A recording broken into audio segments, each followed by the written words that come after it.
Hi, Lonnie. Hello, Dr. M. How are Yes. you? Oh, both of us are celebrating Father's Day. Yeah, good day. It's a good day. Yeah, nice of the kids to remember us, and then they post us photographs when I was around the time I got married, and I said, I looked at my wife and said, "That's me, right?" So she said, "Yes, that's you." I said, "Fine." That's quite a wicked trick that the kids play on you on Father's Day. They make you look younger, and then you have to look at the mirror and find that you have reached the age now. Hey, nice to be back, and let me share screen, and we're going to talk a lot today. Okay, so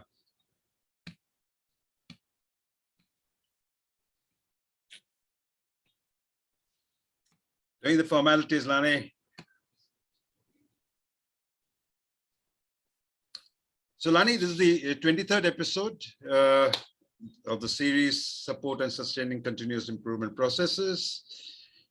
You have talked to us in the Kaizen Mindset. That was the part one. I need to introduce you as the principal consultant, owner of Quality Consultants. That's 32 years, and with Chevron for 20 years. BSc Chemical Engineering. Interesting. I was just wondering, how did you stray into Chevron? You were doing a lot of these activities, improvement activities, along with your technical competency. Yeah. What was your question? I said you were doing this continuous improvement and the improvement part of it, along with your technical competency when you were in Chevron. Yeah, in Chevron, I got involved in both the mechanical side of the business. I was in refining most of the time. Mm-hmm. And of course, there's a lot of machinery, a lot of equipment, and a lot of opportunities there for things like total productive maintenance, et cetera. And then on the other side, the processing side, optimizing the gasoline yield and making sure all the products are on spec. And that's what an awful lot of chemical engineers do. I had the luxury of being able to do both of them. And then as I became a manager, I managed all kinds of functions, operations, the IT department, the planning organization. That's phenomenal. Planning in a petroleum refinery, engineering groups, both process and designs. And there wasn't very much in a petroleum refinery that I didn't get my hands on, except the steno pool. I never ran the steno pool, So hey, so great to have you around with all this experience. And this is your latest book on the shelf. You published this month, right? Yes, I just published that this month. Mm-hmm. It's called The Science of Workforce Engagement. What should be looking into? It says Science of Workforce Engagement. The EPS. Yeah, the reason I wrote this book, Doc, is that so many people think of workforce engagement as some magic pop psychology, and it's not.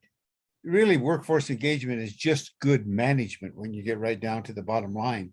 Mm. But there's a science to it, and you'll notice there's that pretty complicated looking graphic on the front. Yeah, that's what's called the systems diagram for the science of workforce engagement, and what you need to do to create an engaged workforce. And you'll find out that I'm a huge fan of engagement. And I learned a long time ago that anybody can buy the machinery, and anybody can buy the raw materials, and anybody can, market the products. But the key is who's doing it. And the key is in the people. And the way to really activate the workforce is to create the proper environment so that everybody can perform to their optimum level. And therefore they can become the best versions of themselves. And once they get there, they will be what we call intrinsically motivated, and you'll be able to do what the subtitle of the book says. You'll be able to turn have to into want to. Now, no longer will the people have to do things because they're ordered, but they'll want to do them because it's the right thing to do for the customer, for the product, for the owners, and for their colleagues as well. So it's all about that science, and it is a science. Yeah, I like Yeah. this. I like this. You talked about the system in this, and then what I like about it is that the concept of engagement from have to want to. I mean, there's a desire to do it. Have to means more of pushing it down their throat, and now this is the happiness of doing it, right? Want Yeah. to. In lean speak, Mm. in lean speak, you'd say it's turning a push system, have to, pushing it down people's throat, you have to do this, to a pull system. They want to, they bring it to them. And that's what workforce engagement is all about. And it's be extremely good on the topic that we're going to talk about of engaging the technology part of it. And when they yes. want to engage technology, I think we would have hit the bullseye, right? So we're going to hear you talk about it. So here you are. This is the other book that I have. I'm going to buy the book that you published this month. I wish you could convert that into Indian rupees so it's cheaper for me to buy in India. Otherwise, it doesn't matter. So these are the other books that you've written, 5 of them, and sustaining workforce engagement, but that was slightly different from the present one, right? This would be, Yes. This is the science of it. The one that you wrote is the science of it. The present one, this is the science of it. Correct. And this has become the textbooks. These now, how to implement lean manufacturing. These have become the textbooks in many of the colleges and schools. As schools, if I'm correct, I don't know what term that you use in. Yes, the how to implement lean manufacturing at one time or another was used in 17 different colleges and universities. Currently, sustaining workforce engagement is a textbook in 3 universities that I know of. So they're and they're both very instructive. They're not stories. They're like a very textbook. instructive, and they're designed to be A just textbook. that. Pardon? It'll be more like a textbook, is it? Well, it is. In the classes, there is one class where sustaining workforce engagement is the key book in which the whole class is centered around it. In the other classes, it's usually an added book that they extract information from the main flow of the course. That's great. But it's And so in this several one will really explain to us all the science behind the thinking that went, or that as a total systemic approach to the workforce engagement. Am I grasping it right? Yes, yeah. Spirit of, You might want to look at the 2 books. Sustaining workforce engagement goes right back to the basic theory of what makes people move. What is motivation? And it's very deep in the theory. And there's numerous studies that are quoted. And so to understand the deep theory, that's sustaining workforce engagement. You might say the science of workforce engagement is the application of that. And so it's when we take a theory and we apply it, we call those people engineers. They take the theory and apply it to the real world to make the real world a little bit better.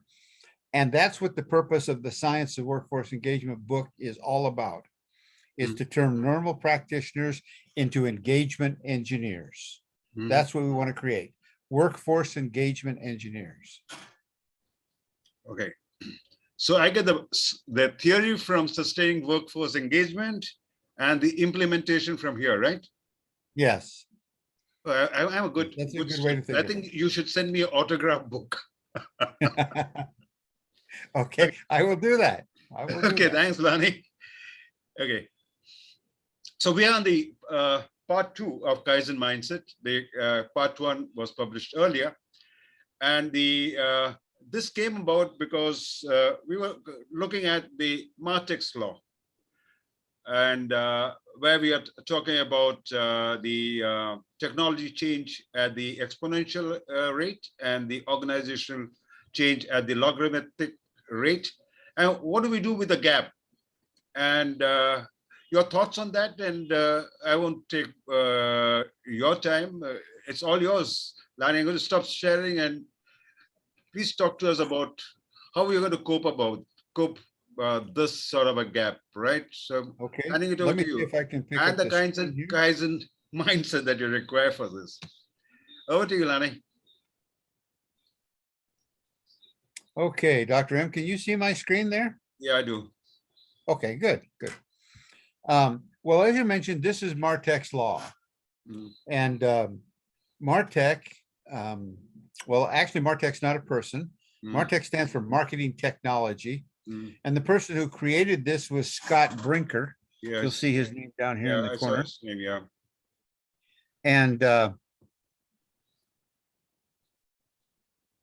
And Scott created this graph about 3 years ago, as I recall. You were the one who introduced me to it. And then I got on the internet and researched Scott and his work and marketing technology. It's a fabulous subject. But his point is that, oops, excuse me. There's this huge gap that exists between an organization's ability to change and adapt to these technological changes and the technological changes that exist.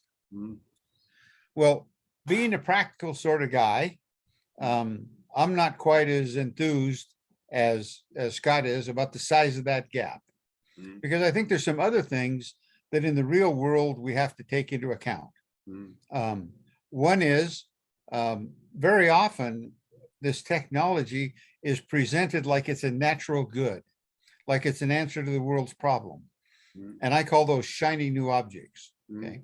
But in fact, a lot of the technology is not. And in fact, if you just look at some of your own personal experience, you'll want to say, well, what about the technology that exists that's called Excel? Okay. You and I have Excel on our computers and we use it. But if you look at all of the power, all of the possibility that exists in Excel, the majority of us use 1 or 2 or 3%. True. I've talked to some people who are extremely skilled in Excel, and they'll openly admit that they use 5 or maybe 7 or 10% of it. Well, my point is it causes this curve to go up higher than it would otherwise be. And maybe a more practical curve would look something like that, shrinking the gap a little bit. Okay. And then once you do that, okay, then you've got to say, how much of this technology that's good is really usable in my business, in my culture? And I think you've got another curve that goes like this. Okay. And so each one of these things shrinks this gap a little bit below where the concept is of the people who are really enamored to technological change. But regardless, there's a gap. Nobody denies it. But just how big is it, and what should we do with it? I think the people who publish technology treat it like it's just a natural good, that everybody should use it, when in fact there's some complications in using it. Also, I think there's another thing that causes technological change to be seen as a more positive force than it actually exists. And that is, usually when you implement technological change, managers, the people down here, see it as a solution to a big problem. When in fact, the technology itself is seldom a solution to a problem. The fundamental purpose of technology, at least digital technology, is not so much to solve problems, it's to get the information up to a point where we can use it and then can solve problems. Take, for example, Excel. Excel won't solve any problems. Robots don't solve any problems, okay? And things like ERP systems don't solve any problems. So I think there's this other thing that the manager's perspective on it makes these things more popular than if you just observe them and analyze and decide upon them based on their pure merit. Okay, so they've got what I call a shiny halo effect. People see technology and they say, aha, that's good stuff. Okay, and that's almost a knee-jerk reaction. And a great deal of it is absolutely wonderful. Don't mistake me at all. I'm not anti-technology, but I'm just realistic about it. And I've seen some things. And let me take you back to when I first got deeply involved in technology. I was with Chevron. And in the 70s, Chevron became a huge, huge technology company. Chevron's based in Southern California. They were right out there in the midst of Silicon Valley. And immediately the people in Chevron started picking up on all the newest and the best technology. And I remember when I was a young manager there, all of a sudden word was going through Chevron about this paperless organization we were going to have.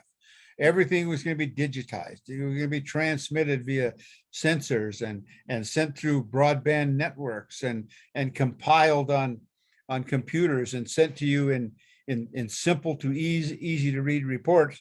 And we were going to have, all this information on your screen, and you could read it on your screen, and you just didn't need paper. Well, that rubbed some people the wrong way. So a guy at Chevron actually did a study. And they found out from 1978 to 1985, the amount of paper used in Chevron doubled every year.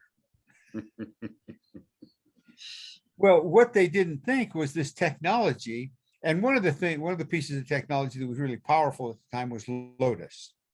Lotus came out and it was the first piece of really very usable, very powerful software that you could use on a personal computer. And immediately engineers started doing calculations like crazy. And I remember at one point I was running the planning organization, and we would put together the oils plan for the refinery, and usually it ended up with a 3 or a 4 or 5 sheet document. And we would print it out, distribute it, and that's how we would run the refinery. Well, as soon as Lotus came along, all of a sudden they started doing all kinds of options and permutations, questions that weren't even asked. And every once in a while, they'd stumble across something that was really cool. But what once was 4 or 5 pieces of paper now became a 3-ring binder. Okay. And the amount of paper just escalated. Okay. And so what technology promises conceptually may sound good. Very often it doesn't occur that way. Another thing is enterprise resource planning systems, ERP systems. Some people call them SAP. Sometimes they're called supply chain management systems. But whatever they are, they're designed. If you've got even a modest sized organization, you have an ERP system that's designed to run your business, take care of your accounting, keep track of your suppliers, keep track of your customers, keep your quality metrics, your profit, your loss, the whole business. It's the enterprise resource planning module or document. And when they came out, it was a revolution in not just the world of technology, but in the world of business. People just saw this as solving so many problems. But if you go to most companies today, they've got this very, very expensive ERP system. Typically, they're $1 or $2 or $3 million just for the software. Okay? And then you have to buy a bunch of hardware to make it work. Okay. And then you have to spend $1 or $2 or $3 million training your people. And when people are faced with all of this, almost always it never comes to pass completely.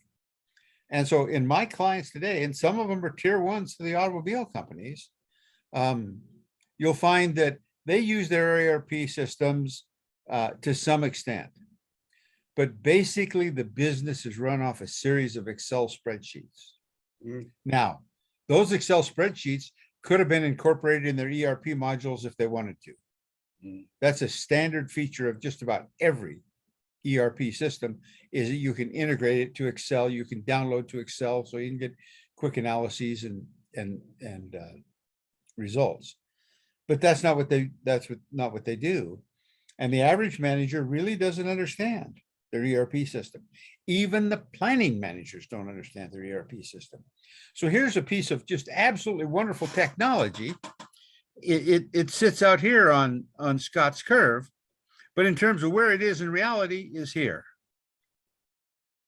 The culture really can't use it. And the problem is you have to continually train the people. As people turn over, they have to train and learn how to use it, and they don't keep up with that. So pretty soon it's not used. And what do? Almost anybody can pump out an Excel spreadsheet. So that's what they revert to.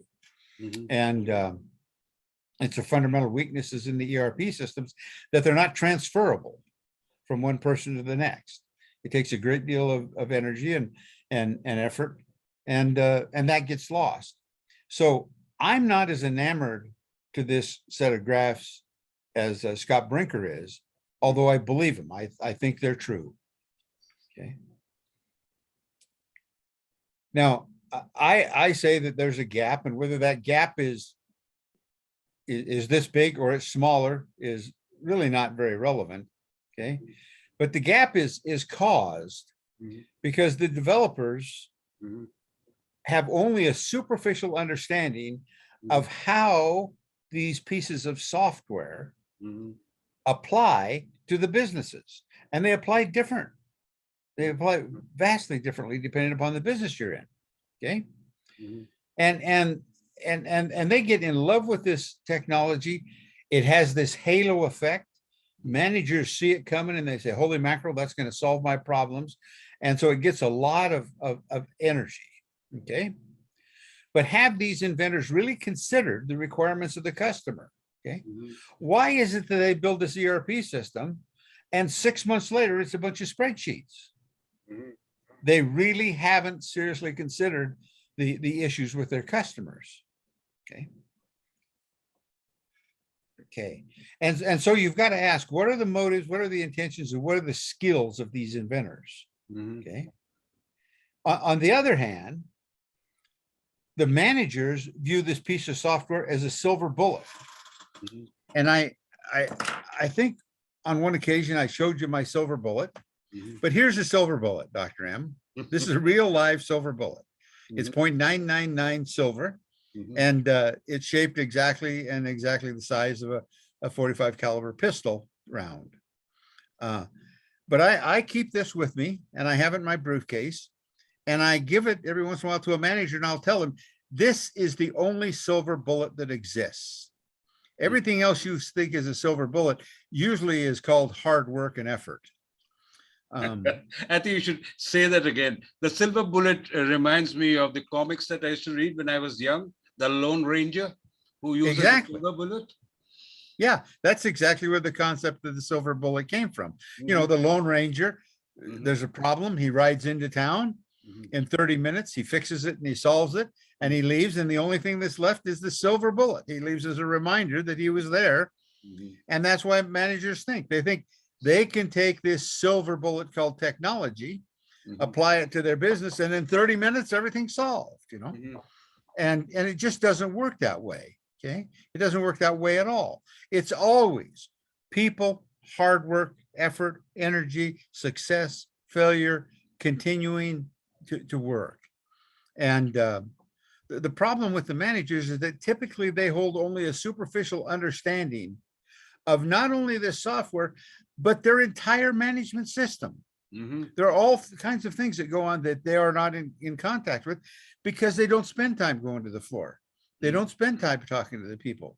They interact with the spreadsheets, they interact with their computers, they interact with the email, and they interact with their immediate group of peers who have the same perspective as they do. Okay. And what this leads to is a failure to really have an overall understanding of how this software, of how this technology is going to work in my environment, with my customers, with my products, with my processes, with my people. And that understanding is not held by the managers who need to make the decisions. Very often it's not held by the people who are using the software, which is a sad commentary. But there's this gap. And so how do we go about closing the gap? Okay. So if we look at it, we have what I call top-down issues. Mhm. In other words, the people who are top down is from the inventors down. Okay, they really are not clued into how useful it might be. They're not clued into how incomplete it might be. I mean, they may need new hardware, they may need new software, they may need new operating procedures, they may need new, who knows, okay? But they need a lot of stuff to make the software work almost always. And then you've got bottom-up issues, okay? Where the managers overvalue the benefits, they don't understand how to use it. There's an awful lot of things. They don't understand how to maintain it. They don't understand how it interacts with other parts of the system. They don't understand the synergistic and antagonistic effects this has. Usually training is one of those. Mhm. They give the people an initial dose of training and then that's it. Okay. So when you take these top-down issues and you look at them, you said, well, if we could solve all the top-down issues, maybe we could cover this amount here in this circle. Mhm. And if we could get the bottom-up issues, maybe we could get this curve Mhm. from here up to here. And maybe we could get this curve from here down to here. But we've still got a gap.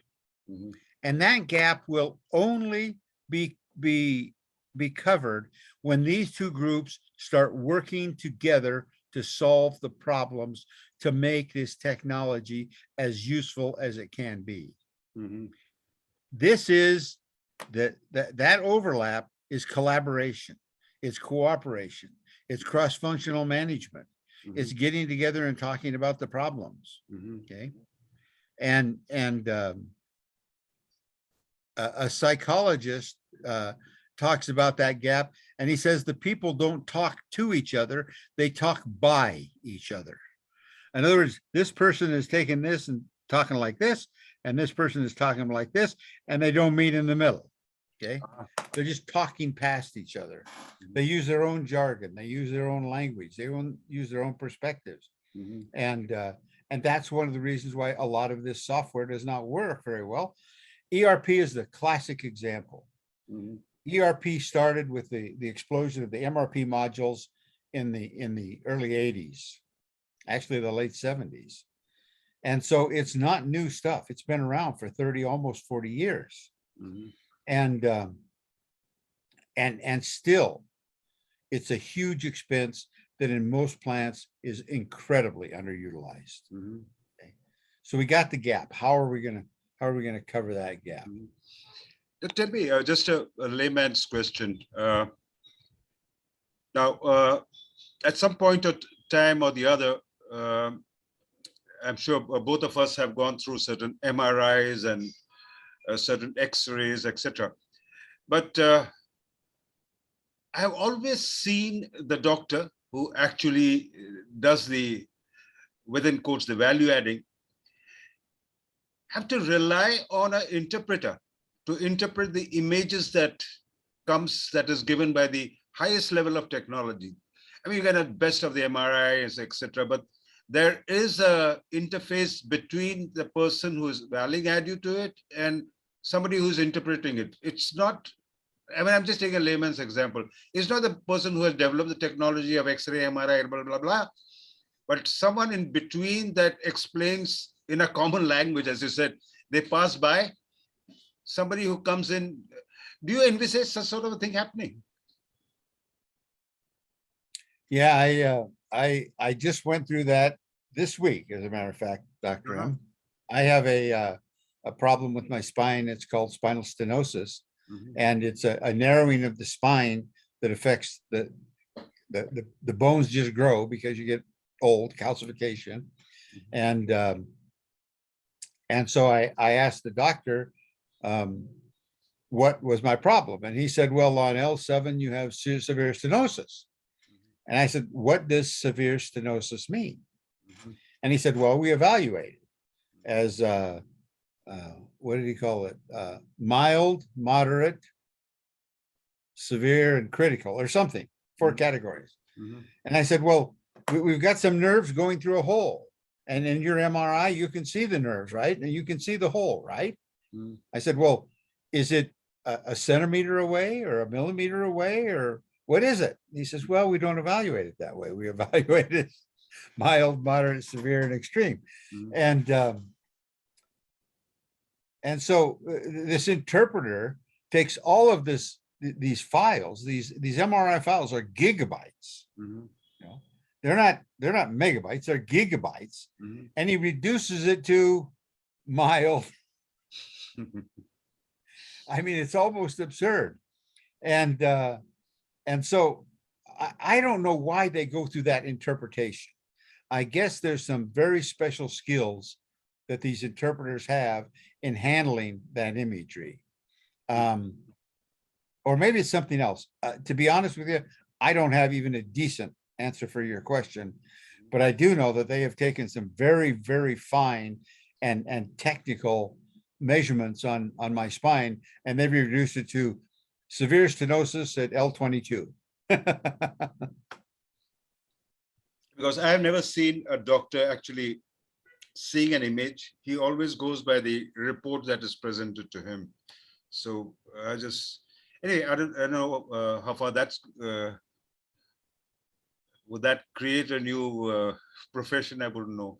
Because there's a lot of talk going around of artificial intelligence, machine learning, and deep learning to be applied at the design stage, and then nothing needs to be done at the operators level or the engagement level. So you get the design right with the machine, with the artificial intelligence, with the machine learning, deep learning, whatever it means. I do not have a clue about it. And then they conclude, you get the design right, and then you don't have to do anything at the Gemba. Yeah, it bothers me too, because with the case of the doctors going through an interpreter, it's taking the doctor who's making the decision another step away from the data. And you know as well as I do that is absolutely contrary to Genchi Genbutsu, going to the Gemba. You know, go to the Gemba, go to the real place and get the real data. Now, the doctor can't, stick his nose into my spinal column, but the doctor could stick his nose into these MRIs and do all kinds of things with them. I don't know why they need that step in there, but I'll tell you, when I'm solving problems, I don't want that step at all. I don't want that step at all. And I think it detracts from it. And now that you and I are talking, maybe it's just another way to create another profession. I don't know.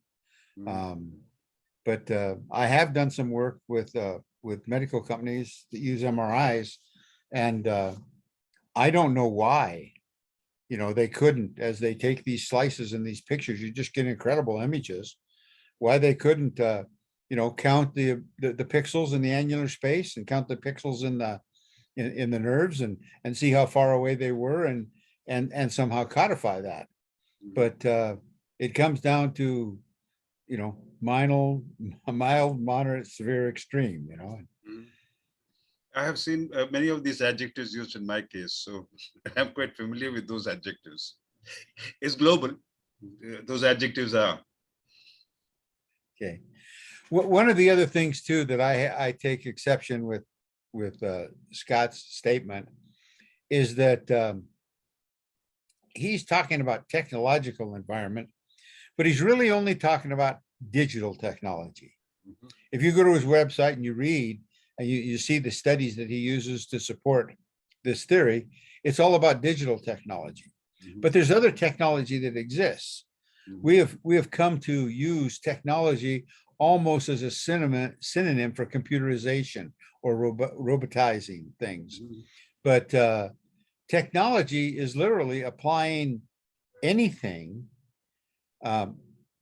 using the scientific method that makes your world a better place. I'm not exactly sure how to characterize that, but maybe that's the best way. And in that sense, lean manufacturing is a technology. It may or may not be computerized, but it's a technology. Six Sigma is a technology. The theory of constraints is a technology.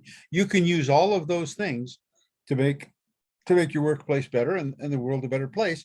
And they are based on science. Hypothesis testing, doing a test, evaluating the results, moving on. It's PDCA in one form or another. And so I kind of take exception to using technology in that sense because it limits us to computers. Now, if you're in the business of selling computers and selling computer technology, that's to your advantage. But if you're not, then it narrows down the field for you. Now, all of these things that come under the category of new technology, I call shiny new objects. Everybody loves them. They're shiny, they're new, they're clean, they're neat. They usually come with a great story, and they also usually come with high expectations. But I have some concerns about them. And some of these shiny new objects are created not because we should be using them, but we can. Okay. Excel is an example of that. When you look at Excel, I mean, if you want to learn Excel, it takes a long time. Yeah. But what about the person who wants to get in there and just make a simple spreadsheet that adds, subtracts, multiplies, and divides, and that type of stuff? Does this learning curve slow them down in their ability to use it? How much do we teach these people that they will never use? So I'm not sure that the complexity of all of these shiny new objects are nearly as complex as they need to be. Okay? And you'll notice that's one of the things that we were talking about earlier with that 0.8 of Likers, where he's talking about the Toyota production system. Use proven technology. Okay. And in his text, he talks about using simple technology. Okay. So that's one of the concerns that I have, that sometimes these things are more complicated than they need to be. Okay. The second thing is that each technological shiny new object gets viewed in isolation.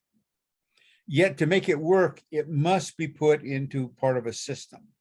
So it's a point solution to a system problem. Okay. Even something as broad as ERP is a point solution. It's a whole bunch of point solutions, but it's trying to address the system of the enterprise. Okay. And so there's other things like robotics. Robotics viewed in isolation sound wonderful. They sound absolutely wonderful. But then you've got to maintain them. You've got to program them.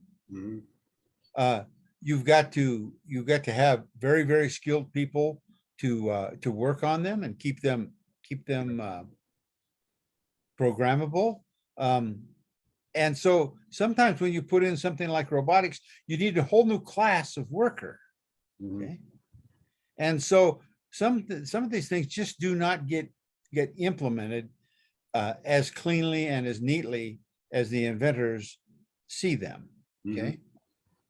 Another one I like to talk about is electric cars. People think of electric cars and immediately the thing that goes to their mind is reduce pollution. And that's true. Well, I think that's true. At least in terms of carbon emissions, it's going to go down. Well, probably. As long as creating the electricity creates fewer carbon emissions than the car does, which I think that's been proven time and time again. But there's other issues. What about roads? Today, roads are financed by gas taxes. At least in the United States, they're financed that way. And if you have electric cars, there's going to be a whole lot less gasoline used, which is the objective. So if you use less gasoline, you have a smaller carbon footprint. You also have fewer taxes to build your roads. How are they going to handle that? Okay. How about the tires? Pardon? When the rubber hits the road in an electric car, that also emits enough into the environment, doesn't it? Oh yeah, yeah. They're not emission free by any stretch of the imagination, and almost all of the electricity is created by not coal, but fossil fuel fired plants. Oil, natural gas is the majority there. So they get, to create that electricity, you're going to need to burn that. Although that's been demonstrated time and again to be substantially less than the emissions that come from the car itself. Okay, but these things can't be viewed in isolation. They're part of a system, and they impact on other things. Okay. The third point is that the perception or the expectation of these shiny new objects is very warped. The benefits are almost always overvalued, and the other issues are undervalued or underappreciated. Again, we're forever in search of this silver bullet. Okay. And when, like you say, the rubber meets the road, there's other things that need to be paid for. Okay? And so, you know, an interesting thing was gas mileage. When Congress started mandating gas mileage in automobiles, they did not get the benefits they expected. Okay. What they didn't consider was that when the gas mileage was improved dramatically, the cost to drive further was reduced. And so even though people got better mileage, they drove more miles. And so they didn't get the expected gains in terms of pollution credits that they thought they were going to get. And so all of these things are integrated into a system. And if we view these things in isolation, or we overvalue, the benefits, we're going to make some bad decisions. Okay. The fourth point is that these shiny new objects must be integrated into the system in which they operate. Okay. And in that sense, I mean physically integrated. If you put in an ERP system, okay, you're probably going to need new servers. You're probably going to need new modems. You're probably going to need new other things associated with the rest of your business. There's always a physical integration of these things. Okay. And that can only be done by motivated, talented people at the source. Very seldom can that be done by the inventors. They'll tell you, well, you need this amount of computing power, and you need a network that can do this, and you need you know, a peer-to-peer network that can do this, etc. And they can tell you that, but they can't make it work. Okay. In addition to that, in addition to the hardware and the physical stuff, there's all the human elements that are associated with it.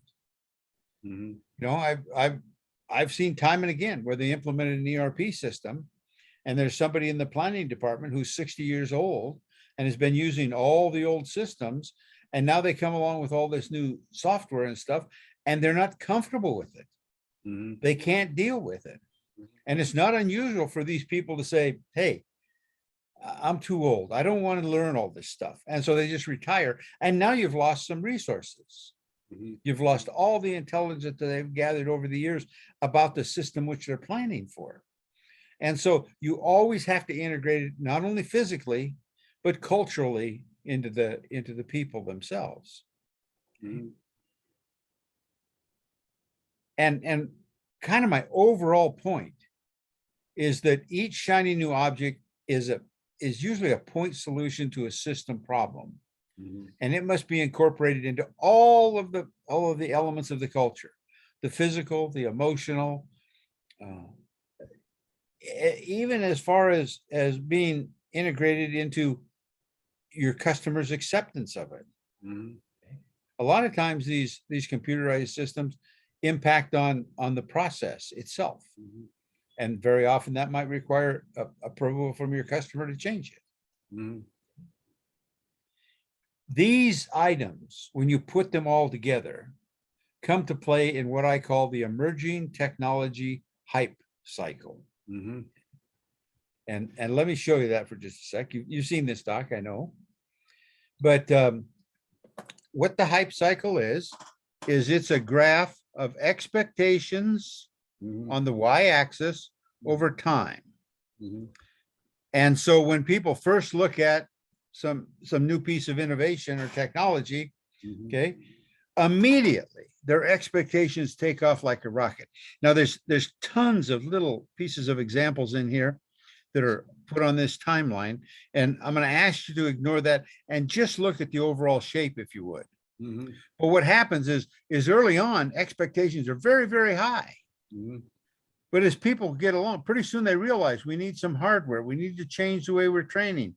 We need to change our software. We need to, oh my goodness, we need to change this. We need to change that. And pretty soon when reality creeps in on them, they Mhm. say, holy mackerel, we've got a lot of stuff we've got to do to make this shiny new object productive. Mhm. And so they go through all of this learning and this trial and error and this expectation. And then finally they get to the point they say, aha, we're making it work. Mhm. Now it's working. Okay. Mhm. And they can take off. And if that's your environment, okay, and you're using problem solving by engineers, for example, Mhm. engineers and managers, you're going to have a curve like that. Mhm. If you've got a true Kaizen culture, which is what we talked about earlier, Yeah. now this curve looks a little bit different. It probably doesn't go down here. It goes more like this. And if you've got a really, really healthy Kaizen culture, it goes like this. Okay. Can I just interpret based on Please. the Kaizen mindset part one that we said? The blue line, when the engineers come into play using the technology, they're comfortable with that, and they tried implementing it. You get into the line, the red line, just above that or more above that. That is, you are establishing a new standard, right? The one that you spoke about in Yes. Kaizen mindset. In Mhm. when you are improving the standards, right? By Yes. we called it a Kaizen event at that point of time, but here we are just talking the same thing with the use of technology that you raise the standard up. Am I Yes. gathering it right? Exactly. Yes. You're reading that exactly right. And if you have everybody involved in the Kaizen mindset, Mhm. you can get to the point where this curve accelerates. Mhm. And Martech's law, there's Moore's law, there's Irum's law, okay? But this is what's called Kurzweil's law. Mhm. And Kurzweil's law says that the power of technology Mhm. will increase exponentially over time. Mhm. And even when some technology dies out, Mhm. like the power of the microchip, Mhm. okay, something will come along to replace it. Mhm. And he's shown 3 or 4 or 5 times in history where that's happened. Mhm. Okay? And that's Kurzweil's law. Mhm. Okay? Moore's law was that the power of computing doubles, actually the number of transistors double every year, every 2 years, I guess. Mhm. I can't remember. And Kurzweil's law is the same thing about computing power. Mhm. But they all of those things take this same curve, Mhm. and there's a reason that takes this curve. Mhm. And we haven't talked about this very much yet, but the reason they take this curve is what's called the Dunning-Kruger effect. Uh-huh. Now, oops, pardon me. Okay. Dunning and Kruger were psychologists, behavioral psychologists, cognitive psychologists. Mhm. And they gave people, they noticed that people who were not particularly skilled Mhm. at some field may be very confident in their ability to do it. Mhm. And then they found out that as people got more and more skilled, sometimes they became less confident. Mhm. Okay. And so they did a series of tests, and this is what they found out. Mhm. They found out they placed confidence on this scale Mhm. and experience-based knowledge on this scale. Mhm. And one of the tests that they did is they gave people a very simple thing to explain. Mhm. They you know, Professor Kruger might come up to you and say, Dr. M, can you explain to me how a toilet works? Mhm. Okay. And so you would explain it in some fashion or another. Okay. Then Professor Kruger would take you over here and show you how a toilet works. Or he would ask you a series of questions. And he would say, why does the water start and then stop? And you might say, well, the size of the tank empties. You say, okay, but why does the water level come back up to the same point? Okay. And when you flush the water, why does the toilet first fill up and then empty?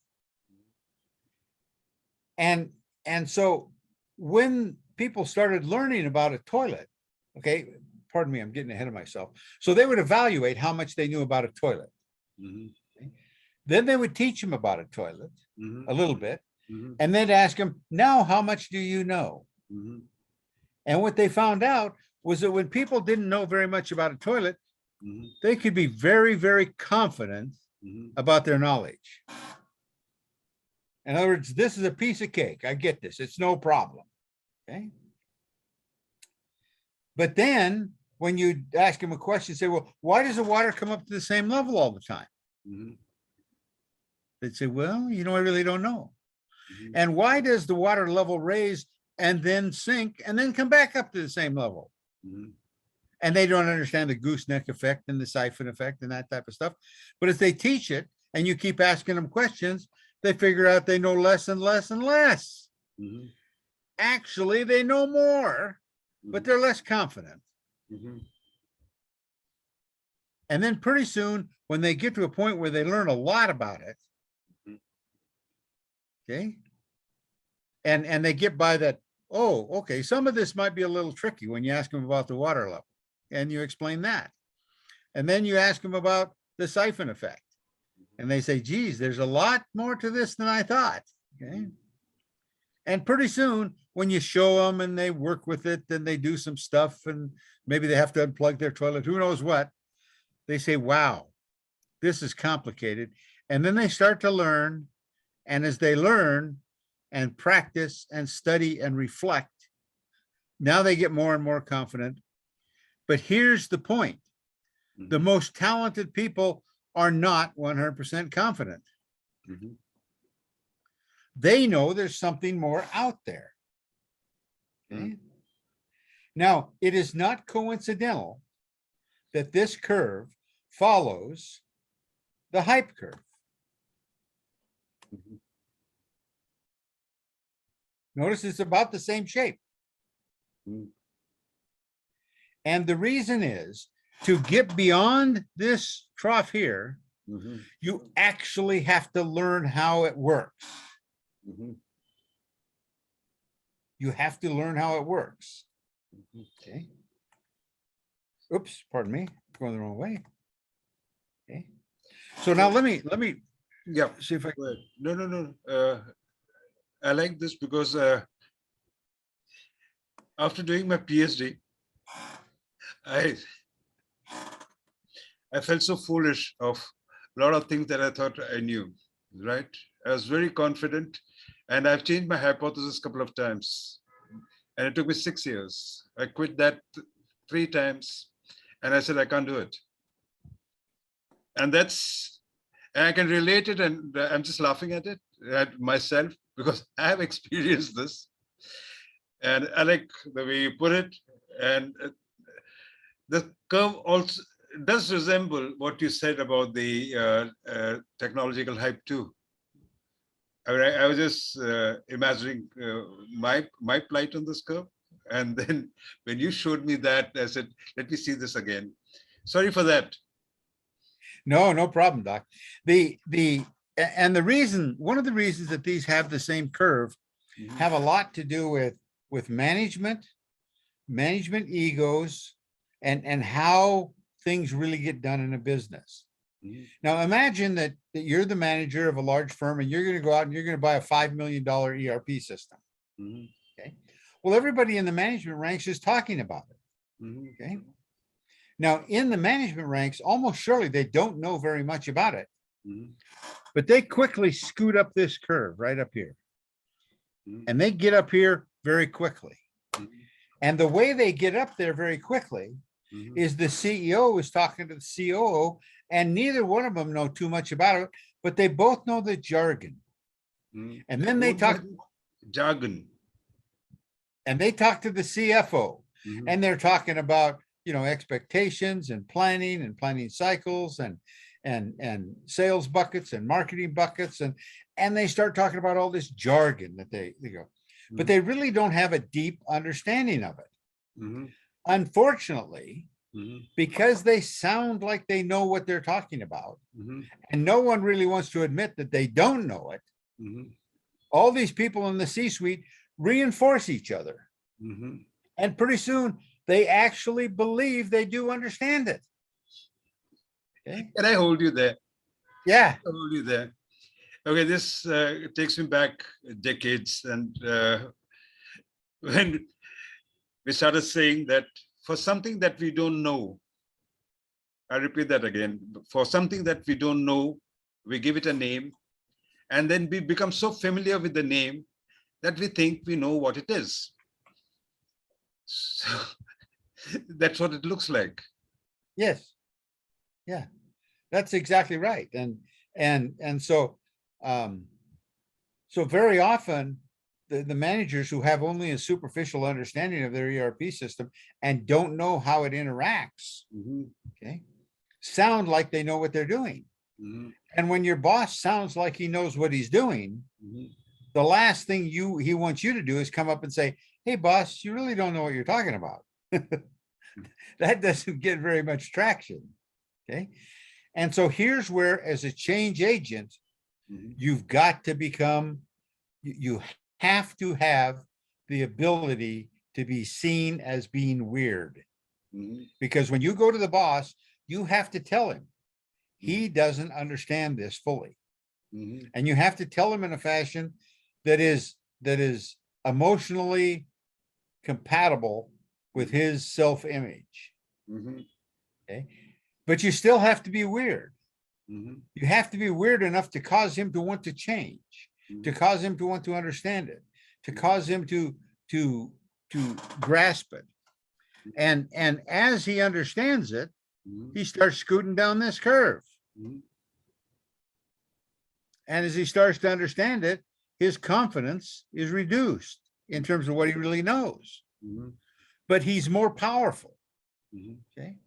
And finally, when he gets down to this range here, when he gets enough experience-based knowledge, okay, then he can manage in a proper fashion to cause the changes to occur.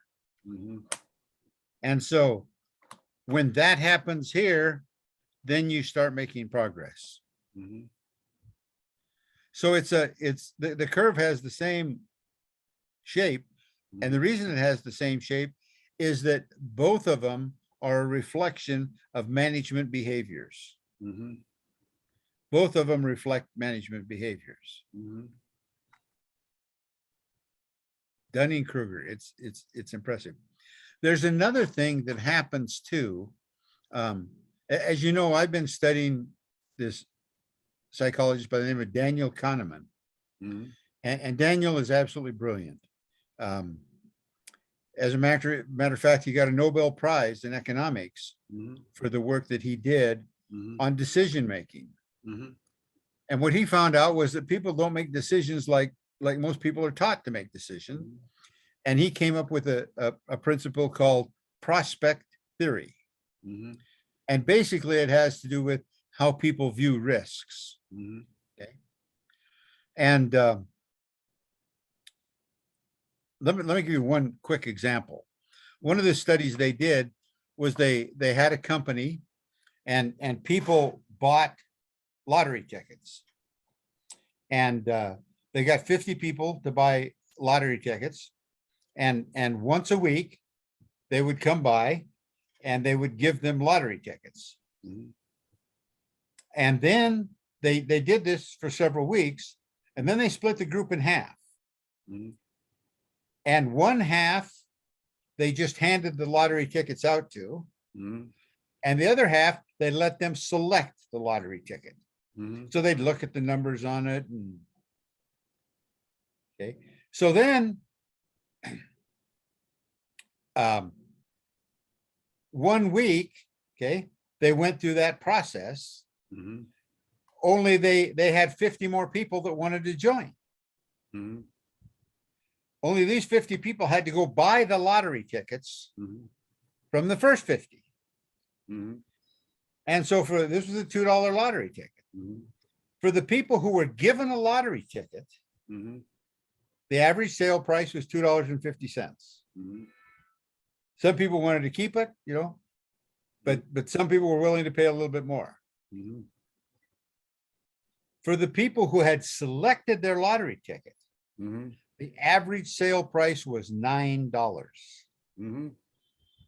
Now, this was a lottery ticket they paid $2 for, Mhm. but they picked it. Mhm. It had some of their fingerprints on it, so to speak. It had some ownership. It wasn't just handed to them, they selected it. Mhm. Okay. And that's become known as what's called the ownership bias. Mhm. And the ownership bias is that you tend to overvalue things that you yourself use, that you yourself made. Okay. Mhm. And when it comes to making decisions, okay, that turns out to be a big deal. You know, let's take, for example, in a plant, you've seen this, I've seen this, in a plant where I go in and the plant manager's been there for 10 years. Mhm. I know that changing things is going to be really hard. Mhm. Why? Because that management system he's worked with for 10 years. Mhm. He designed it. It's got his fingerprints on it. Mhm. It's what I call his baby. Mhm. On the other hand, if I show up when the plant manager's just been replaced, Mhm. I know I can change things much more rapidly. True. Why? Because he doesn't have ownership in it. Mhm. Okay. And I like to say to the first manager, he does this management system is his baby. Mhm. And a consultant like you or I show up and we got to tell him his baby's ugly, Mhm. you know, and nobody wants to hear that their baby's ugly, you know. Mhm. But the other person, it's not their baby. It's just something that we work with. Okay. Mhm. And Kahneman and Tversky, who was his partner in this work, developed, and they tied it to prospect theory. You need to write that name down in your beautiful handwriting so that all of us can see it. You have a beautiful handwriting. How do you manage this?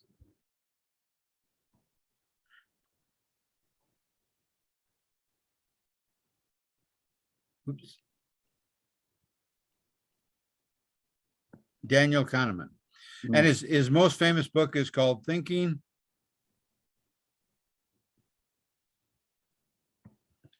Fast,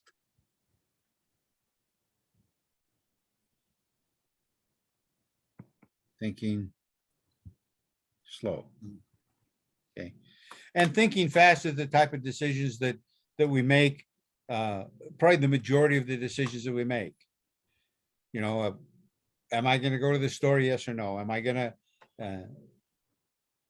whatever you happen to do, and managers make a lot of them in a meeting. Mhm. You know, are we going to ship to the customer? Are we going to work overtime? They make these decisions. Okay. And there's two ways to do. There's what he calls system one, which is fast, and system two, which is slow. And slow is rational and deliberate. Okay. Mhm. You gather all the facts, you put them together, you know, do if then thinking. And very often that's how decision making is taught. In reality, that's not how it occurs. Mhm. Okay. Very often the decision making is very fast. Mhm. Okay. And when you make decisions fast, you use a mechanism that Kahneman has coined, and it's called what you see is all there is. What you see is all there is. In other words, that's what you're What you dealing with. see is all there is. Okay. Yeah. Okay. And so if you're a manager Mhm. and you're learning about your ERP system, Mhm. and somebody has given you a quick little tour through it, Mhm. what you see is all there is. That's all you're aware of. Mhm. That's the extent, that's your world of ERP. Mhm. Okay. And very often people don't have the background Mhm. to say, okay, what could go wrong? What about maintenance? What about training? What about hardware? Mhm. What about, do we need a climate controlled server room? Mhm. They don't know to ask those questions because what you see is all there is. It's a technique that's used in sales. You know, salesmen don't tell you everything about a product. Mhm. They tell you it's good. Mhm. Why? So what you see is all there is in your mind when you're making that decision. Mhm. Okay? This stuff that Kahneman and his partner was even smarter than him. His name was Amos Tversky. Amos has since passed away. He died at an early age. He died at 59 or something like that, like maybe 20 years ago. But these two guys are just off the charts brilliant. Mhm. And it applies to what we're doing. And maybe that's why he got a Nobel Prize for it. Mhm. But that's one of the reasons why you see this hype cycle and why it follows the Dunning-Kruger effect. Mhm. Amazing stuff. Amazing stuff. Yep. Questions, Doc? No, let me digest this, but one thing for sure, that I could have retained 1/3 of the clients that I've lost, have I met you earlier? Because it was the plant manager who sabotaged me. Okay. It was his baby that I was flirting around with. So thanks Well, a and lot. it's, We got to have a part 3. pardon? We need to have a part 3 of Kaizen mindset. Yeah. Well, it's we've got a little bit more here on Martech's law to talk about yet, but you know, it's there's a story in there too. Yep. About being a change agent. Mm. Okay. If you come into this environment where the manager's been there 10 years and he owns all this system, you can only be a little bit weird. Mm. You can't be really weird Mhm. because he's not willing to change very much. Mhm. On the other hand, if you come in and somebody up high has said, hey, we got to make big changes, and they change out the manager and bring in some new thinking, now you can be a whole lot more weird. Mhm. Okay. And so a good change agent recognizes that. Mhm. They recognize the ability and the intentions and the interest in the organization's change. Mhm. And those things can't be overlooked. Mhm. That's why, you know, when I'm teaching, whoever I'm teaching, Mhm. my overall guiding principle is this. IAD. It all depends. You know, should I push the organization this far? Well, it all depends. How old is the system? How old are the people? How much ownership do they have? You know, can I get by with this? Well, it all depends, you know, and the thing about it all depends is that it's true. Okay. But even more important than that is that the only way you can answer that it all depends is with experience. It's all based on experience-based knowledge. And if you've got the experience, you can be very, very helpful. Now you need some other things. Experience itself is not sufficient. Mhm. My mentor one time told me, Lonnie, never ever forget that there's a difference between 20 years of experience Mhm. and 20 one-year experiences. Mhm. And when you're dealing with somebody, when you first deal with them, you really don't know if they have 20 years of experience or 21-year experiences. They've just been doing the same thing, you know, for 20 years. And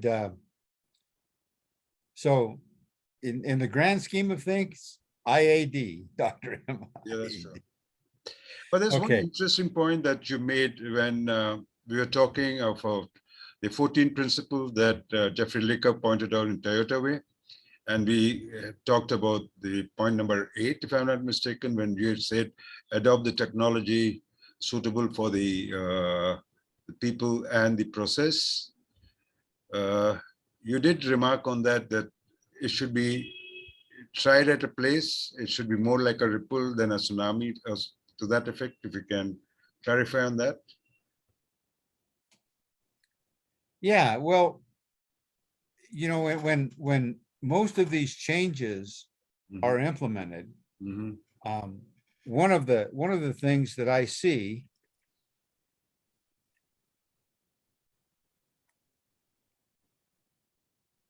is this. Mm, The perception is out of perspective. The benefits are overvalued and the other issues are often ignored. mm, Okay. And maybe they're not ignored, maybe they're just undervalued. mhm, Okay. But they create problems as you move forward. mhm, Okay. And if you're not prepared to take on those problems, mhm, then you're going to get into big trouble. mhm, And so how do you learn about this? Well, mhm, the way you learn about this is on a small scale. mhm, You know, I mean, chefs know this. You know, no chef is going to create a banquet and put something out there he's done for the first time. mhm, You know, he's going to try it. mhm, If only just making one serving of it for himself and tasting it. mhm, Okay. But in manufacturing, we're so want to do it globally and get all the benefits. Okay. mhm, And in our speed, in our hurriedness to get all the benefits, we are missing this point here. mhm, And so what we implement it across the board, but it's only 70% of what we need. mhm, Now we have to go back in all of these locations, in all of these places and modify them. And then we learn some more. And then we have to go back and modify them again and again and again. mhm, Well, the Toyota process is to do it small, do it locally under as controlled a condition as you can, okay? mhm, And then logically expand it. mhm, Now, logically expanded, it may be doing it small and then doing the whole boat, if that's what makes sense. mhm, But usually you go in steps. You try something, you've got a new machine, you try it at one cell. mhm, You work out the details, you figure out what the maintenance needs to be, mhm, what kind of support you need for that machine, okay? mhm, And then you say, well, this is one cell in a value stream. Let's try it in the whole value stream. mhm, And it works in the value stream. And pretty soon you can say, hey, let's try it on all of the processes that are like this. mhm, And so that's what I really think Professor Leiker is discussing there about implementing these things. Okay. And I think that's what he says, use proven technology. Okay. Proving it is a stepwise function.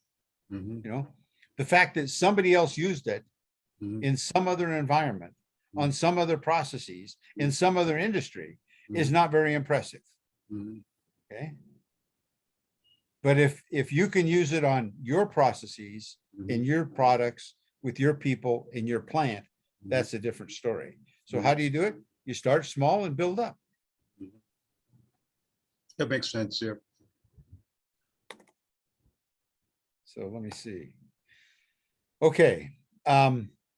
One of the other things that Martech law talks about is this dramatic change. Okay. When somebody figures out how to change from here to here. And he cites Amazon, Google. I talk about technology changes like digital watches. I think the manufacturing industry in Japan is another example of that. They went from no change to rather dramatic change and are now a world manufacturing power. And they still do not have the typical set of resources that you would expect out of an industrial power. They don't have steel, they don't have oil, they don't have bauxite, okay? They don't have iron. Their mines are very, very minor, okay? But they have learned how to leverage people and management skill to become a world manufacturing power. One of the things that I first heard from Dr. Deming when I took a class from him is he said he was personally embarrassed because he was doing some work in Japan and he found out that they were taking scrap steel that they bought from the United States, transporting it all the way to Japan, refining it into steel, and then selling the steel back to the United States. He said that should embarrass us into getting better. And that was like 1985, maybe something like that. But the Japanese figured out how to do that. Okay. And the funny thing, Dr. M, is I find a lot of my clients don't want to use these things and they call them Japanese techniques. Mhm. What they really don't realize is the vast majority of these techniques Mhm. were techniques taught to them by American teachers. Mhm. Deming and Duran taught them about total quality management. Mhm. I think it was Feigenbaum that went and taught them about total productive maintenance. Mhm. MacArthur and the Army Mhm. used after action reports. They used the model of after action reports for what they call hindsight today. Mhm. Okay. The concept of a small work team is built upon the US military's use of corporals and sergeants to run small groups of teams. Mhm. Be it a team. A rifle team is 3 riflemen and a corporal to lead them, an NCO. And then there's 2 rifle teams to a squad. Okay. They use that same principle of close supervision in their plant. They call them team leaders. Mhm. They're there to do what the non-commissioned officer is designed to do, to teach these people. Okay. And so they have taken these techniques, even the technique of SMED. People talked about SMED being revolutionary. When I first saw SMED, I said, wait a minute. I was doing this in Chevron 15 years ago. We used that same principle to schedule work in what we call turnarounds, in maintenance turnarounds. And we had a piece of software called CPS, Critical Path Scheduling, that we had bought from IBM. And back in those days, we filled out these punch cards. Yeah, that's right. And we had the resources that we had, how many people, how many cranes, how many welders, how many boilermakers, the tools that we had, the work that needed to be done was all put together in a flow chart. And then it all went into the computer, and the computer would spit it out. But it was nothing more than SMED. Okay. We called it critical path scheduling. All of these things that you see coming out of Japan, I shouldn't say all of them, but a ton of them were American techniques that traveled to Japan via experts, taught to the Japanese. And now, as people are trying to mimic them, they call them Japanese techniques and they resist using them. Where here is where they started. I think the irony is overwhelming, Mhm. The other one is the way they're trained. The way they were trained was designed based on what was called the TWI, the Training Within Industries organization. And today, if you go into a Honda or you go into a Toyota plant, they use a job breakdown sheet to teach these people how to work. And that job breakdown sheet came straight out of the TWI JI job instruction manual. Okay. Now, starting about 2005 or 2010, the TWI process got a real shot of energy in it here in the United States, and people are starting to use it now. Okay. But 20 years ago, they didn't. 30 years ago, they didn't. Okay. And when it came back, people said, well, this was a Japanese method. It wasn't. It was, pardon me, it was designed in the United States. Okay. Mhm. But when MacArthur went to Japan, and one of his jobs was to rebuild Japan after the war, he brought those people over there and they taught the Japanese. And the only difference was they learned it, they practiced it, and they used it. Okay. They used the techniques of Deming. They used the techniques of Duran. They used the techniques of the people who came out of Bell Laboratories, people like Homer Sarason and Charlie Protzman.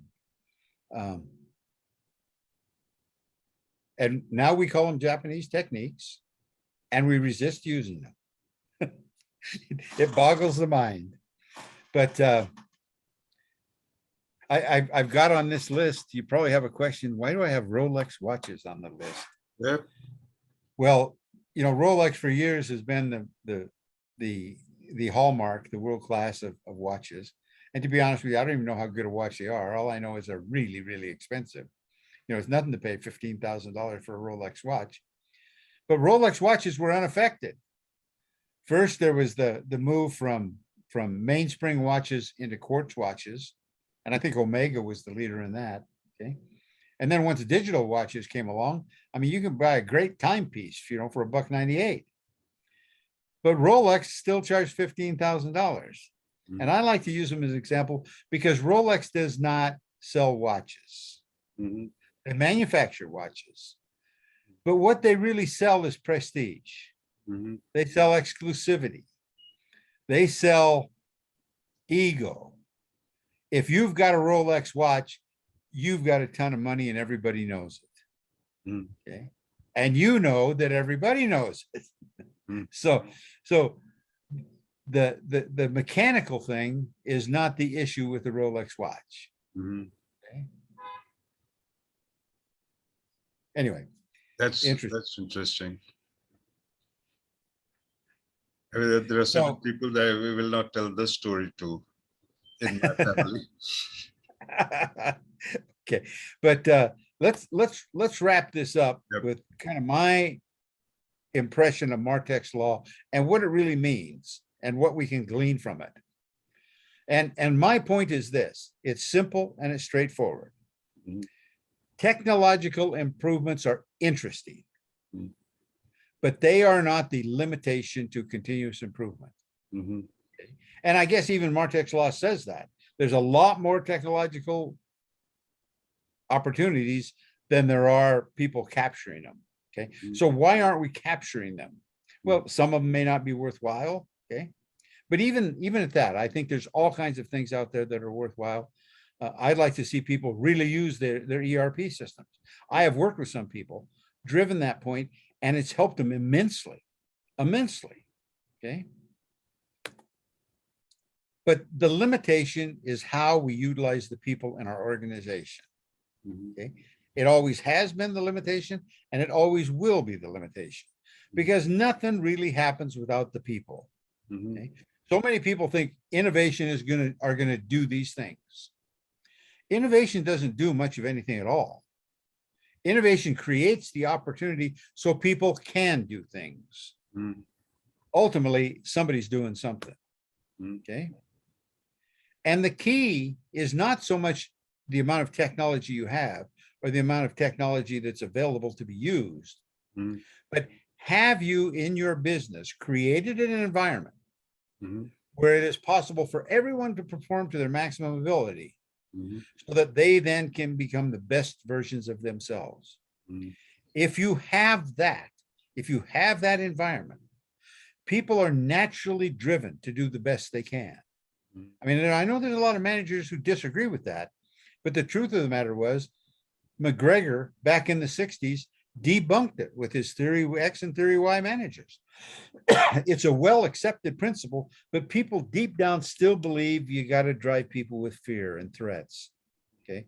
But that's simply not true. That's not true. Okay. If you, on the other hand, create this environment, these fully engaged workers will pull in the technology that works in their business. They will maximize the utility of this innovation and technology. A fully engaged worker is one who acts like he owns the business. They're engaged physically. They're committed physically. They're working hard. They're committed intellectually.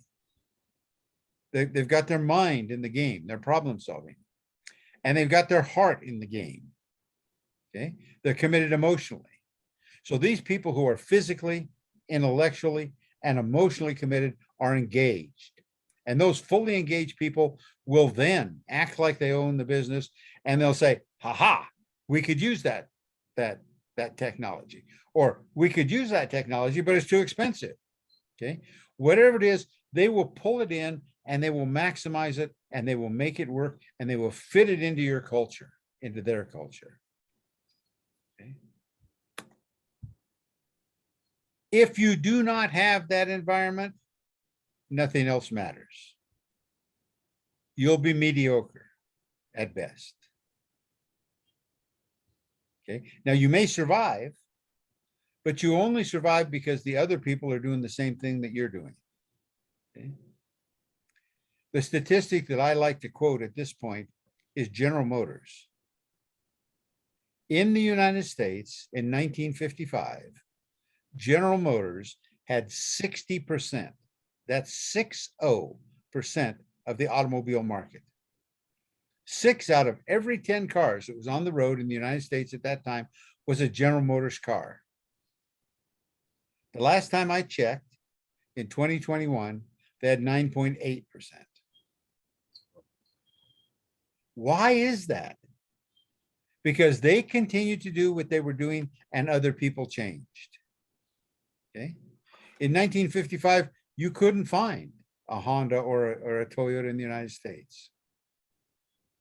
Now there are a couple of the biggest selling cars on the market. 20 years ago, you couldn't find a Kia or a Hyundai. Now the Koreans have entered the market. Okay. And it's not because they have some special juice or great resources. Au contraire, neither Japan nor Korea have the resources the United States have. How is it that they can impinge upon the US market? That's why they've created an environment where they get far more out of their workers. They get dozens of Kaizens a week instead of one a month. Okay. And I like to say it's all about the science of workforce engagement. If you as a manager understand the science of workforce engagement, if you practice it, if you preach it, if you teach it, okay, then your people will act as a mass that will collectively go out and find these technological improvements. They act like they own the business. They want it to be better. And they will treat technological improvements just like they would treat quality improvements and delivery improvements. They're just another parameter to optimize. To me, it's all about the people. Yep. And I don't know if I've told you this, Doc, I presume I have at some point in time. But when I was a young manager, my mentor told me one thing I have never forgotten. He said, Lonnie, take care of your people and they will take care of everything else. Mm. And I think that's the message. And if you do take care of your people, they'll take care of the technology as well. And so while I agree with Scott Brinker, that there's a gap, I don't think the gap is working with the technology. I think the gap is working with the people and getting the maximum leverage. And then you can close that gap. And by working with the people, I mean the technology managers working with their people, as well as the manufacturing managers working with their people. Mm-hmm. Because the gap is at both sides. Mm-hmm. The technology people aren't teaching the people how to apply it. Mm-hmm. And the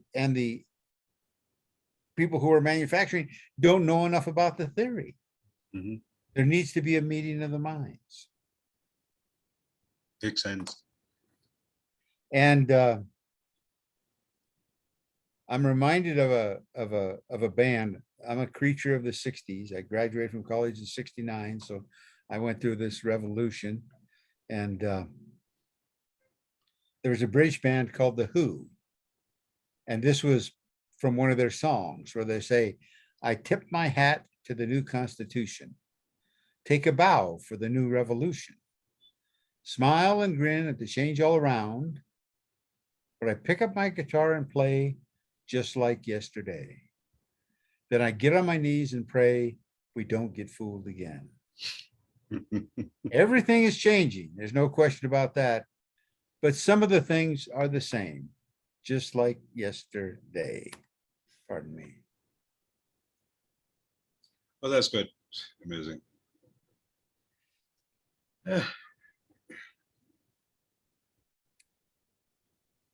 So that's great. Thank you very much. Well, Doc, this has really been enjoyable. I like it. I enjoyed it too. I always enjoy chatting with you about this stuff, and all of this started with you asking me a question. Yeah, because I love questions too. Yeah, I liked. Well, all this started with Mark Carnell, who's also in Texas, but down there, San Antonio. We did CADENCE, the Life in the Fast Lane. I think that was some song sung by Eagles.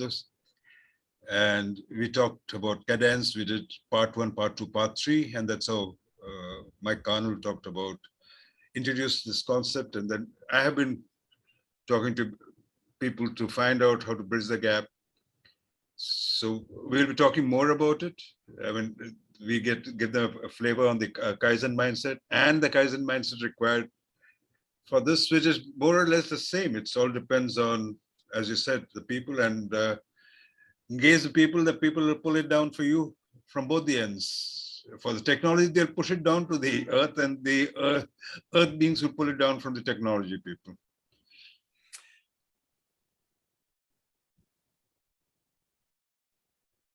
There's an article I've got on my website, Dr. M, and it's called The Uncomfortable Dance Between IT and Manufacturing. Mm-hmm. And there's some headbutting that goes on between those two groups. And I've got, to be honest with you, some deep understanding of it. But I wish we'd quit doing it. I wish we'd spend more time working together. And I think this uneasy dance between manufacturing and technology is hurting both of them. The technology people aren't learning enough about what really works in manufacturing and what they want. And the manufacturing people aren't taking advantage of all of the great theory and tools that the technologists come up with.